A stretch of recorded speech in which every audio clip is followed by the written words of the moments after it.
இன்னைக்கு நம்ம இந்த ஒரு வீடியோவில் எதை பற்றி பார்க்க போகிறோம் அப்படின்னு பார்த்தீங்கன்னா, தமிழக அரசு போக்குவரத்து கழகங்களில் வந்திருக்க மிக மிக முக்கியமான செய்திகளை பற்றி இந்த ஒரு வீடியோவில் நம்ம பார்க்கலாம். ஸோ டிஎன்எஸ்டிசி அப்படின்னு சொல்லக்கூடிய தமிழக அரசு போக்குவரத்தில் 2026ல் 28,000 காலி பணியிடங்கள் நிரப்பப்படும் சொல்லியிருக்காங்க. ஸோ 2025ல் நடைபெற்ற டிசிசியோடைய 850 பேருக்கு பார்த்தீங்கன்னா போஸ்டிங் பெண்டிங்ல இருக்கு. அதை பற்றி நம்ம பார்க்கலாம். போக்குவரத்து கழகத்துல தற்சமயம் 25,000க்கும் மேற்பட்ட நபர்கள் டெம்பரவரியா தற்சமயம் எடுத்திருக்காங்க அப்படின்றது தகவல்கள் வந்திருக்கு.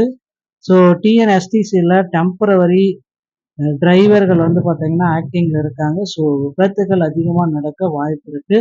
அரசு இதுக்கு ஒரு முடிவெடுக்குமான்றதை பார்க்கலாம். ஸோ டிஎன்எஸ்டிசியுடைய டிசிசியுடைய நியமனங்கள்ல இந்த 850 பேருக்கு மறு வாய்ப்பு கிடைக்குமா, இல்லை அவங்களுக்கு அவ்வளோதான் ரீ எக்ஸாம் வாய்ப்பு இருக்கா, போஸ்டிங் போட வாய்ப்பு இருக்கா? ஸோ இதை பற்றின ஒரு முழுமையான தகவலை இந்த ஒரு வீடியோவில் நம்ம பார்க்கறோங்க.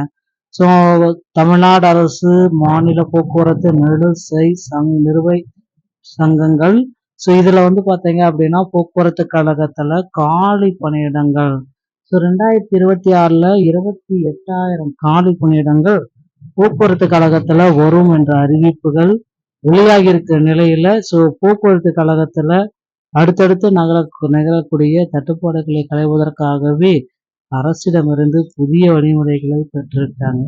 ஸோ இந்த டிரைவர் கம் கண்டக்டர் இந்த பணியிடங்களை இனிமேல் நிரப்பவே கூடாது, எங்களுக்கு டிரைவர் தனியாக கண்டக்டர் தனியாக நிரப்புங்க அப்படின்னு கோரிக்கை வச்சிருக்காங்க. ஸோ கண்டிப்பாக பார்த்தீங்கன்னா டிரைவர் தனியாக கண்டக்டர் தனியாக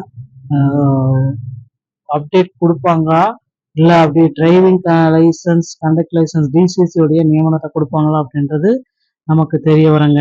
ஸோ 2025ல் டிசிசியோடைய நியமனத்தில் ஒரு 850 பேர் பார்த்தீங்கன்னா ஹோல்டராக வைக்கப்பட்டிருக்காங்க. ஸோ இவர்களுடைய அப்பாயின்மெண்ட் ஆர்டர் எப்போ வரும் அப்படின்றது தான் இப்போ கேள்வி இருக்குங்க. ஸோ பொறுத்து என்ன பார்க்கலாம். இந்த மாதிரி தகவல்களை நீங்கள் தெரிஞ்சுக்கணும் அப்படின்னு நாங்கள் ஆசைப்பட்டீங்கன்னா நம்முடைய சேனலை சப்ஸ்கிரைப் பண்ணுறதுல கிளிக் வச்சுக்கோங்க. ஸோ போக்குவரத்து கழகத்தில் தற்சமயம் நீங்கள் ஜாயின் பண்ணால் சில விதிமுறைகள் அது என்னென்ன அப்படின்றத நான் இப்போ சொல்கிறேன். ஸோ டிஎன்எஸ்டிசியில் நீங்கள் ஜாயின் பண்ண அப்படின்னா அருகாமையில் இருக்கிற ஆர்டிஓ அலுவலகத்தை அணுகி ஸோ டிரைவிங் லைசன்ஸ் முதல்ல எடுத்துக்கணும், கண்டக்டர் லைசன்ஸ் அப்புறம் எடுத்துக்கணும். ஸோ கண்டக்டர் லைசன்ஸ் எடுப்பதில் நிறைய சிரமங்கள் இருக்கு அப்படின்னு சொல்றாங்க. ஸோ கண்டக்டர் லைசன்ஸ் டைரக்டா கொடுக்க மாட்டாங்க. தமிழ்நாடு திறந்த மாவட்ட கழகத்தினரை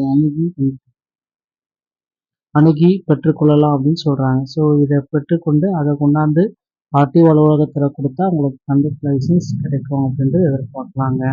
ஸோ தமிழக அரசு போக்குவரத்து கழகத்தில் தற்சமயம் வந்திருக்க இது ஒரு மிக மிக முக்கியமான செய்தி. இந்த தகவல்களை தாண்டி தான் நமக்கு அடுத்தடுத்த தகவல்கள் வர இருக்கு, பொறுத்து நாம் பார்க்கலாம்.